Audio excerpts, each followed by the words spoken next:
جب بارش کی بوندیں برستی ہیں اور چھٹیاں آتی ہیں، سندھ کے لوگ تھر کی طرف رخ کرتے ہیں، جہاں قدرتی خوبصورتی سے مالا مال سادہ لوگوں کی یہ سرزمین سیر و تفریح کے لیے موزوں مقام بن جاتی ہے۔ تھر پارکر کی سرسبز وادیاں، ریت کے سنہری ٹیلے اور رنگین ثقافت ہر دل کو پگھلا دینے والا منظر پیش کرتے ہیں۔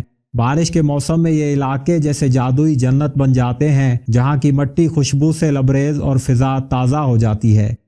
کراچی سے 400 کلومیٹر دور ضلع تھر پارکر فطرت کا ایک حیرت انگیز خزانہ ہے، جو ایک دہائی سے مسلسل خبروں کی زینت بنتا رہا ہے، کبھی قحط سالی کی بدولت، کبھی تھرکول کی ترقی کی وجہ سے، تو کبھی غذائی قلت کے باعث بچوں کے اموات کی اطلاعات کی وجہ سے۔ تھر کی قدرتی خوبصورتی اکثر نظر انداز کر دی جاتی ہے۔ صحرا تھر پاکستان کے جنوب مشرقی اور بھارت کی شمال مغربی سرحد پر واقع ہے۔ اس کا رقبہ 2 لاکھ مربع کلومیٹر یا 77,000 مربع میل ہے۔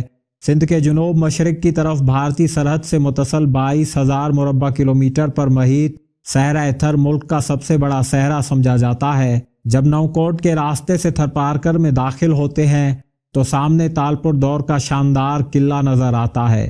انگریزوں کے سندھ پر قبضے کے بعد قلعے کی حالت زمانے کی ستم ظریفی اور حکومتی نظر اندازی کی وجہ سے خستہ ہو گئی، لیکن 2 سال قبل ہیریٹیج انڈومنٹ فنڈ نے قلعے کی مرمت اور تزئین کا کام شروع کیا، جو اب اپنے آخری مراحل میں ہے۔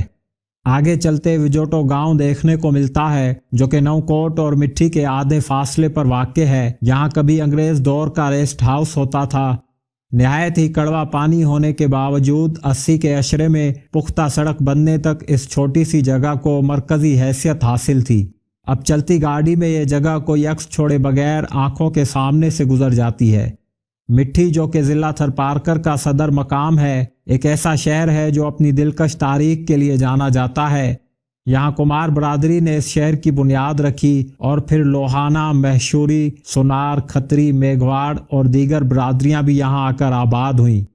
مگر سب سے دلچسپ بات یہ ہے کہ مٹھی پاکستان کا واحد شہر ہے جہاں ہندو اور مسلمان نہ صرف ہم آہنگی کے ساتھ رہتے ہیں، بلکہ ایک دوسرے کے تہوار بھی جوش و خروش کے ساتھ مناتے ہیں۔ یہ شہر ایک مثال ہے کہ مختلف ثقافتیں کیسے باہم مل کر رنگین اور پرامن معاشرہ تشکیل دے سکتی ہیں۔ تھر کی تحصیل ننگر پارکر میں سطح سمندر سے 130 میٹر بلند پہاڑی سلسلے میں کارونجھر کی گرینائٹ والی لال پہاڑیاں خوبصورتی کا نمونہ ہیں۔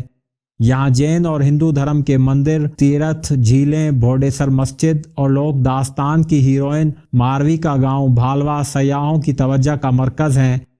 انگریزوں نے کارونجھر کی چوٹی پر ایک پوائنٹ بنایا تھا جہاں سے دور دور تک تھر کا نظارہ کیا جا سکتا ہے۔ تھر کے بیشتر سیاحتی مقامات تحصیل ننگر پارکر میں واقع ہیں۔ یہ علاقہ تاریخی طور پر جین دھرم کا قدیم مرکز رہا ہے۔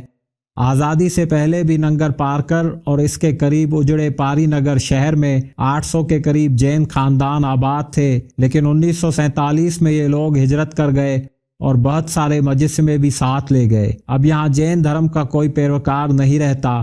محکمہ سیاحت کے مطابق تھر میں اوسطاً سالانہ 5 لاکھ سیاح آتے ہیں۔ سندھ کے دیہی علاقوں سے بھی لوگوں کی بڑی تعداد یہاں آتی ہے۔ اسی طرح کراچی، اسلام آباد اور پنجاب سے بھی لوگ آتے ہیں۔ ایک اور خاص بات یہ ہے کہ تھر پارکر کی سیاحت میں 60% حصہ مذہبی مقامات کا ہے۔ ننگر پارکر شہر سے 8 کلومیٹر دور خوبصورت گاؤں قاسبوں کو مقامی لوگ تھر کا سوئٹزرلینڈ بھی کہتے ہیں۔ باغات اور لہلہاتی فصلوں میں گھرا یہ چھوٹا سا گاؤں اپنے مندروں اور موروں کی وجہ سے پہچانا جاتا ہے۔ سندھی شعراء نے قاسبوں کو اپنی شاعری میں حسن کی علامت کے طور پر استعمال کیا ہے۔ علاوہ ازیں تھرکول ایریا میں بلاک 1 کی کان سے نکلنے والے پانی پر ایک ڈیم بنایا گیا ہے جسے گوڑانو ڈیم کہا جاتا ہے۔ یہاں ایک خوبصورت پارک بھی سیاحوں کی توجہ کا مرکز ہے۔ یہاں جین مت سے وابستہ تاریخی گوڑی مندر بہت پرانا ہے۔ روایت ہے کہ یہاں جین گرو پارس ناتھ کا مجسمہ رکھا ہوا تھا۔ اس مندر کے مینار کے اندر شاندار نقاشی کی گئی ہے۔ بعض نقش تو وقت کے ساتھ ختم ہو گئے، مگر کچھ اب بھی باقی ہیں۔ یہاں سفید سنگ مرمر سے بنا ویراواہ جین مندر بھی دیکھنے کی جگہ ہے۔ کہا جاتا ہے کہ 500 قبل مسیح میں یہ جگہ ایک بندرگاہ ہوتی تھی۔ کبھی یہاں 6 مندر تھے، لیکن اب صرف ایک باقی ہے۔